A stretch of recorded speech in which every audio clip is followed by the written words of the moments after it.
अस्सलाम वालेकुम स्टूडेंट्स, हमने चैप्टर नंबर 7 स्टार्ट किया हुआ है केमिकल काइनेटिक्स। आज हम उसका नेक्स्ट टॉपिक डिस्कस करने जा रहे हैं, half life method determining the rate constant. ठीक है, यानी कि हाफ़ लाइफ मेथड से हम रेट कांस्टेंट कैसे फाइंड कर सकते हैं। ठीक है, तो क्या होगा कि पहले जो है वो देखते हैं कि हाफ़ लाइफ क्या है।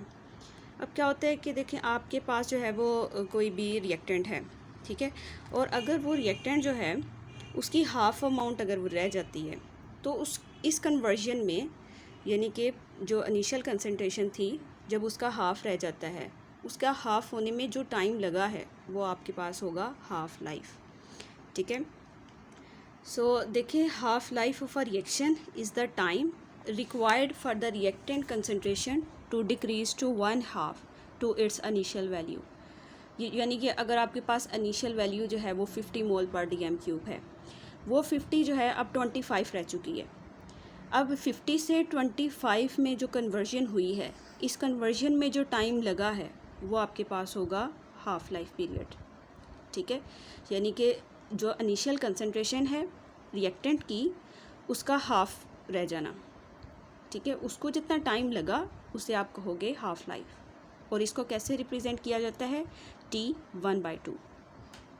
ठीक है, अब आप देखें कि आपकी बुक में ना क्या किया हुआ है कि सबके ना बता दिया हुआ है कि हाफ़ लाइफ जो है वो ज़ीरो ऑर्डर रिएक्शन के लिए क्या होती है, या उसके लिए हम कांस्टेंट कैसे जो है वो क्या वैल्यू आएगी, किस तरह कांस्टेंट फाइंड करेंगे, लेकिन एग्जैक्ट उसकी डेरिवेशन नहीं दी हुई।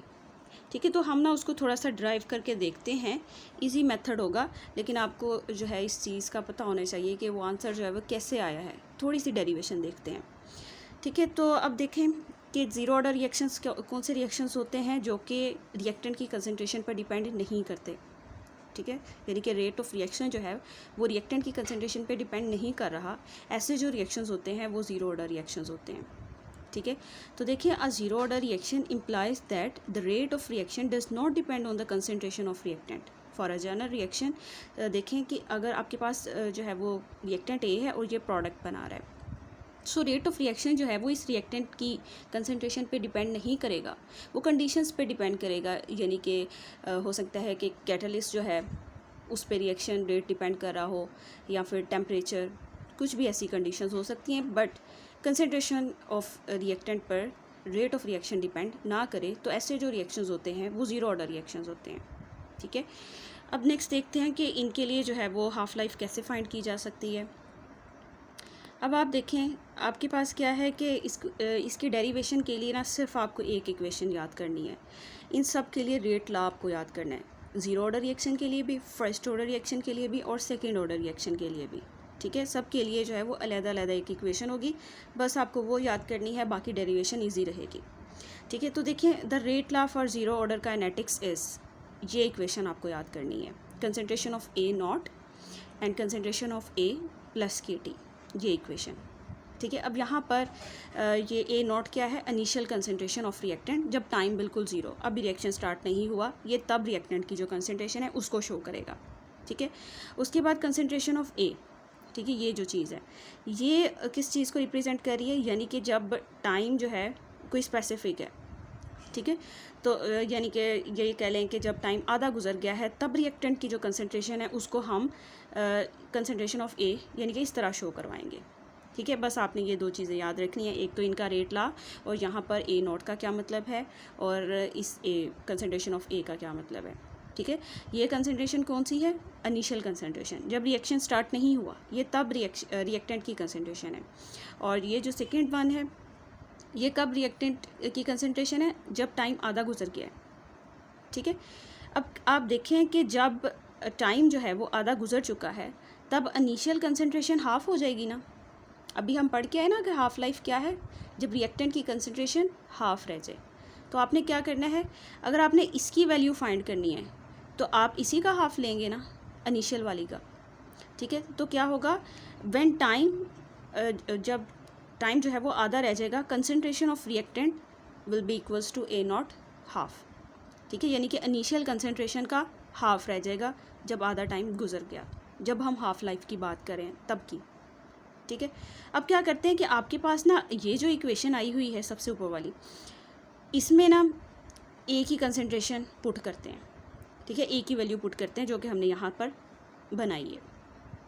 ठीक है, तो चलें देखिए आप, अब आप क्या करो कि देखो, अब जहाँ पर कंसंट्रेशन ऑफ ए है उसकी जगह ये वैल्यू आ जाएगी ना, यानी कि आप क्या कहोगे कि a not is equals to A nought divided by 2 plus k और टी हाफ, ऐसी हो जाएगी ना। जो आपको रेट लॉ की इक्वेशन आपको आपने जो याद करनी है, बस उसमें क्या करना है आपने कि आपके पास जो ए की वैल्यू है वो पुट करनी है, और वो वैल्यू क्या होगी, ए नॉट बाई 2। ठीक है, अब आपने ये वैल्यू पुट कर दी। अब आप क्या करें कि देखें, इसको जो है वो थोड़ा सा सिंप्लीफाई कर लेते हैं। क्या करें कि आप ये वाली जो वैल्यू है इसको इस साइड पर ले आओ। ठीक है, यानी कि ये माइनस में चेंज हो जाएगी, और ये देखो इस तरह जो है ये माइनस में चेंज हो गई। बाकी यहाँ पर हमने जो है वो टी हाफ फाइंड करना है, हाफ लाइफ अगर फाइंड करनी है तो क्या करें कि यहाँ पर देखें, ये जो कांस्टेंट है ये यहाँ मल्टीप्लाई हो रहा है, इक्वेशन की दूसरी साइड पर जब लेकर जाएंगे तो डिवाइड हो जाएगा। ठीक है, यानी कि आपके पास क्या आंसर आएगा, concentration of A not minus concentration of A nought divided by 2, and ये आपके पास के यहाँ मल्टीप्लाई हो रहा था, यहाँ आकर डिवाइड हो गया। ठीक है, टी हाफ आप उसी साइड पर रहने दें। अब क्या करें कि उसका बस एलसीएम लेते हैं और उसको जो है वो सिंप्लीफाई कर लेते हैं। ठीक है, तो क्या एलसीएम आएगा, 2 एलसीएम आ जाएगा। ठीक है, तो यहाँ पर जो है वो क्या हो जाएगा कि 2 ए नॉट माइनस ए नॉट, इस तरह ये इक्वेशन बन जाएगी। ठीक है, और इसका क्या आंसर आएगा, ए नॉट डिवाइडेड बाय 2, और साथ में ये वाला के, तो इसको हम इस तरह लिख देते हैं। ठीक है, तो ये देखें ये यहाँ पर ये बन गई, यानी कि जो ज़ीरो ऑर्डर रिएक्शन के लिए हाफ़ लाइफ जो है इस तरह फाइंड की जाती है। ठीक है, अब ये हाफ़ लाइफ जो है इसका हम रिलेशन भी बता सकते हैं कांस्टेंट के साथ, यानी कि कांस्टेंट के साथ इसका जो है वो इन्वर्स रिलेशन रहेगा। ठीक है, जब हाफ़ लाइफ या हाफ़ पीरियड हो जाएगा तब क्या होगा कि कांस्टेंट जो है वो कम हो जाएगा। क्यों, क्योंकि रिएक्टेंट की कंसंट्रेशन कम हो गई है, रेट ऑफ रिएक्शन कम हो जाएगा, जिसकी वजह से कांस्टेंट की वैल्यू भी कम आएगी। ठीक है, तो क्या होगा कि यहाँ पर टी हाफ और आपके पास जो कांस्टेंट है इन दोनों का इन्वर्स रिलेशन होगा। ठीक है, तो आप देखें कि आपने जो है वो ये फाइंड कर लिया, इससे आप क्या कर सकते हो, कांस्टेंट की वैल्यू फाइंड अगर आप करना चाहो तो ये भी कर सकते हो, अगर आपने टी हाफ फाइंड करना है तो ये भी आप कर सकते हो। ठीक है, बिल्कुल इसी तरह जो है ना, अब हम फर्स्ट ऑर्डर रिएक्शन के लिए इसको बनाते हैं। अब क्या होगा कि फ़र्स्ट ऑर्डर रिएक्शंस कैसे रिएक्शंस होते हैं, जिन पे क्या होगा कि रेट ऑफ रिएक्शन जो है वो सिर्फ एक की कंसंट्रेशन पर डिपेंड करे।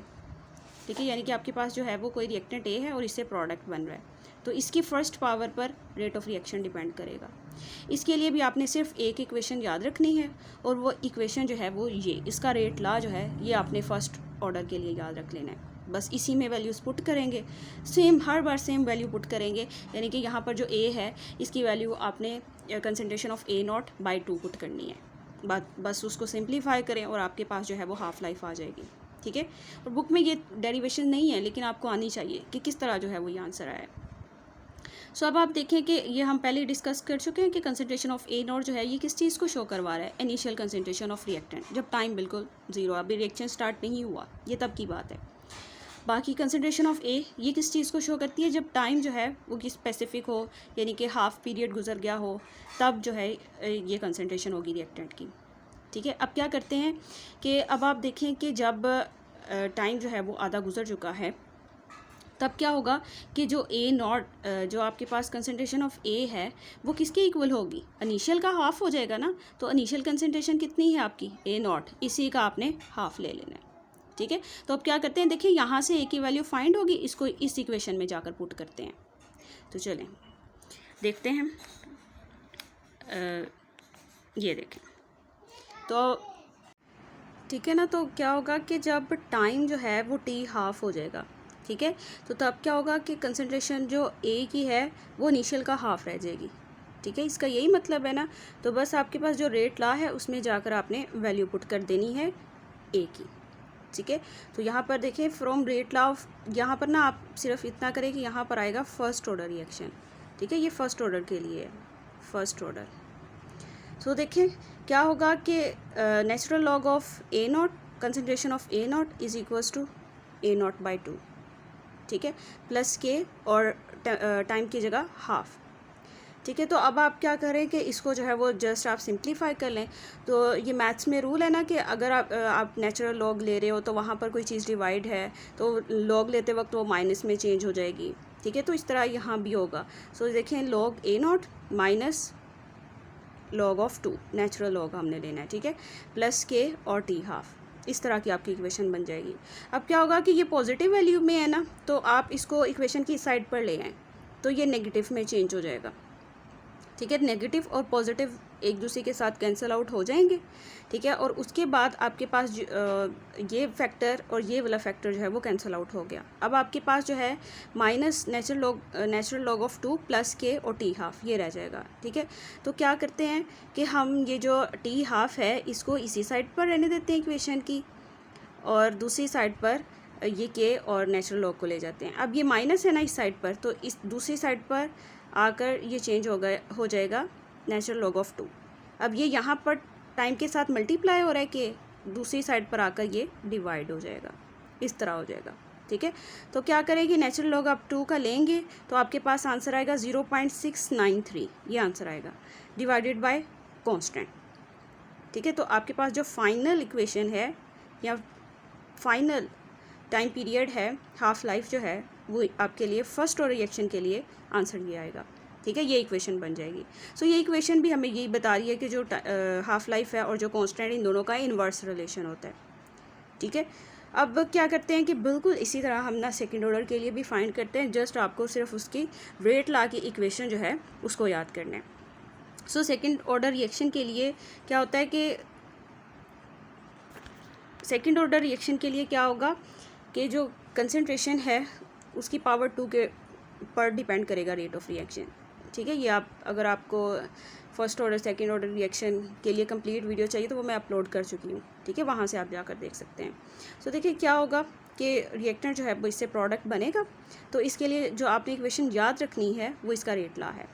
ठीक है, 1 by concentration of A is equals to 1 by concentration of A naught plus K T. ठीक है, तो ये बात फिर वही रिपीट होगी कि जो ए नॉट है वो इनिशियल कंसनट्रेशन है जब टाइम जो है वो ज़ीरो है, और कंसनट्रेशन ऑफ ए क्या है जब टाइम जो है वो हाफ रह चुका है। अब आपने क्या करना है कि यहाँ पर जो ए है इसकी वैल्यू पुट करनी है। तो ए की वैल्यू कब क्या पुट होगी, इनिशियल का हाफ। ठीक है, हम हाफ लाइफ के बारे में बात करें ना तो इनिशियल का हाफ हो जाएगी। सो देखें, चलें वैल्यूज़ जो हैं वो पुट करते हैं, फिर देखते हैं फाइनल आंसर। सो देखें अब आपके पास क्या है कि ये आपने जो है वो थोड़ा सा याद रखना है कि यहाँ पर जो है वो सेकंड ऑर्डर रिएक्शन आएगा, rate law for second order reaction. ठीक है, इस तरह जो है वो बन जाएगा। तो क्या है कि आपके पास 1/A0/2 ये होगा डिवाइडेड बाय 1/A0, तो इसी तरह रहेगा। बस आपने क्या किया कि यहाँ पर जो है वो वैल्यू पुट की है। ठीक है ना, तो बस इसको क्या करते हैं कि थोड़ा सा जो है वो सिंप्लीफाई कर लेते हैं। ये देखें, ये अब यहाँ पर 2 जो है वो डिवाइड हो रहा है, इसको ना हम ऊपर वाली इस वाली साइड पर ले जाते हैं। तो ये क्या बन जाएगा 2/A0, इस तरह की ये इक्वेशन बन जाएगी। ठीक है, अब ये यहाँ पर प्लस है, इसको दूसरी साइड पर ले आते हैं तो ये हो जाएगा -1/A0, इस तरह बन जाएगा। ठीक है, इज इक्वल्स टू KT के और साथ में टी हाफ, यहाँ पर भी आपने 1/2 लिख देना है, यहाँ पर भी 1/2 आ जाएगा। अब क्या हुआ कि इन दोनों का एलसीएम लेकर यहाँ पर आ जाएगा A0 2 - 1 which is equals to 1/A0, ये आ जाएगा। और साथ में अगर यहाँ पर के जो है वो मल्टीप्लाई कांस्टेंट मल्टीप्लाई हो रहा है, इसको दूसरी साइड पर लाकर डिवाइड कर देते हैं, is equals to T half. तो देखें इस तरह की इक्वेशन बन गई। ये इक्वेशन जो है ये सेकंड ऑर्डर के लिए होगी। ठीक है, तो ये भी इसी चीज़ को शो करेगी कि कांस्टेंट और जो हाफ लाइफ है इन दोनों का इन्वर्स रिलेशन रहता है। बनेगा भी इन्वर्स, क्योंकि कंसंट्रेशन जो है रिएक्टेंट की हाफ हो रही है, जिसकी वजह से रेट ऑफ रिएक्शन हाफ हो जाएगा, जिसकी वजह से कांस्टेंट जो है वो उसकी वैल्यू भी कम आएगी। ठीक है, तो इस तरह जो है ये फाइंड करना है, जो कि डेरिवेशन जो है वो बुक पर नहीं दी हुई, लेकिन आपको पता होना चाहिए कि किस तरह जो है वो फाइंड की जाती है। ठीक है, बाकी अगर आपके पास कोई भी क्वेश्चन है तो वो आप पूछ सकते हैं।